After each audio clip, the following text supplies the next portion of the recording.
और आप सबका बहुत बहुत शुक्रिया। आप बहुत टाइम से बाहर इंतजार कर रहे थे, आप सब यहाँ आए इतने शॉर्ट नोटिस पे, आप सबका बहुत बहुत शुक्रिया।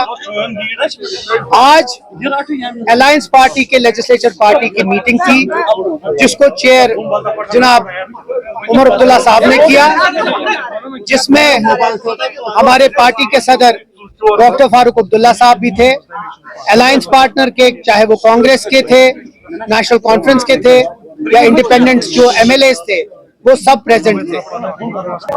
मीटिंग में एक थ्रेड बेस्ड डिस्कशन हुआ, जिसमें बहुत सारी चीजों पे तबादलो ख्याल हुआ और इस मीटिंग में 2 अहम रेजोल्यूशन पास हुए हैं।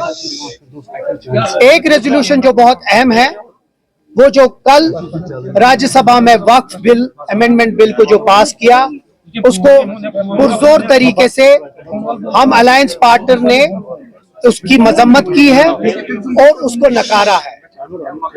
हम समझते हैं कि वो मुसलमानों के और इस मुल्क के जो माइनॉरिटी है उसके खिलाफ है। नंबर 2 जो दूसरा बहुत अहम एक रेजोल्यूशन है, वो ये है कि हम समझते हैं कि जम्मू कश्मीर का जो लोगों ने मैंडेट दिया है, जो बढ़ चढ़ के लोगों ने हिस्सा इस इलेक्शन में लिया है, उस इलेक्शन, उस वोटिंग, उस मैंडेट की कदर करने की बहुत जरूरी है। और जो भी उसकी इज्जत नहीं करता है, वो यहाँ के लोगों के मैंडेट को इंसल्ट कर रहा है। ये दूसरा हमारा रेजोल्यूशन था और हमने इस रेजोल्यूशन के जरिए हुकूमत हिंद को फिर से रिक्वेस्ट और डिमांड की है कि यहाँ का जो मैंडेट है उसकी इज्जत करना बहुत जरूरी है। ये 2 अहम चीज हैं जिस पे हमने बात की है। हमारी जो कोऑर्डिनेशन है, चाहे वो दिल्ली के साथ है या यहाँ की जो एलजी एडमिनिस्ट्रेशन के साथ है, वो बहुत ही एक कोऑर्डिनेटेड अफेयर में है, एक कोऑर्डिनेटेड तरीके से है। लेकिन उस कोऑर्डिनेशन को हमारी कमजोरी न समझिए। हम अगर प्यार और मोहब्बत से इस हुकूमत को चलना देना चाहते हैं और ग्राउंड पे अच्छे तरीके से काम करना चाहते हैं, हमारी वो चीज को कमजोरी न समझे। हम लोग ये बार बार और ये आखिर बार हम ये फिर से अपील करना चाहते हैं, मौदवाना अपील करना चाहते हैं कि हमें don't push us to the wall while as we want that there should be a coordination between the center, between the LG administration and the government here.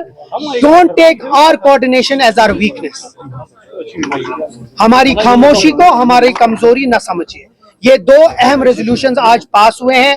आगे जाके हम आपके सवाल भी ले लेंगे, लेकिन उससे पहले मैं निजाम साहब को भी रिक्वेस्ट करूंगा कि वो भी 2। जैसा तनवीर साहब ने कहा कि जनाब चीफ मिनिस्टर के कहने पे, उनकी दावत पे अलायंस पार्टनर्स में जितने भी लेजिस्लेटर्स हैं,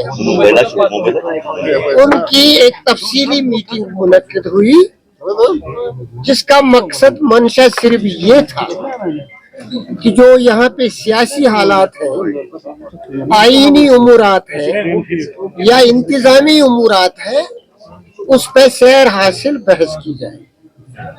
बहस हुई, कुछ लॉन्ग टर्म इश्यूज थे वो जेर बहस आए, कुछ शॉर्ट टर्म इमीडिएट इश्यूज थे वो जेर बहस आए। पहले मरहले पे कि मैं जो कहूँ उससे पहले मैं ये कहना चाहता हूँ कि कुछ सीनियर लीडर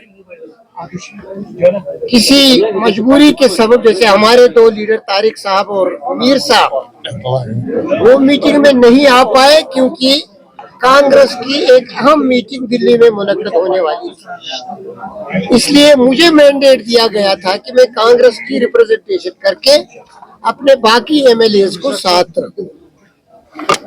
इसी तरह कुछ और लोग भी रहे होंगे, लेकिन एक बात हर एक को समझनी चाहिए कि अलायंस में जितने भी एमएलएज हैं, number 1 they are fully behind the leader of the house जनाब उमर अब्दुल्ला, नंबर 1।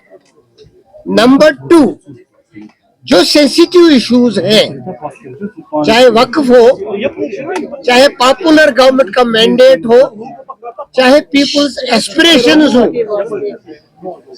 उसके बारे में यूनानिमिटी है कि एक तदब्बुर के साथ दिल्ली के साथ भी मामलात हल किए जाएंगे और राजभवन के साथ भी मामलात हल किए जाएंगे।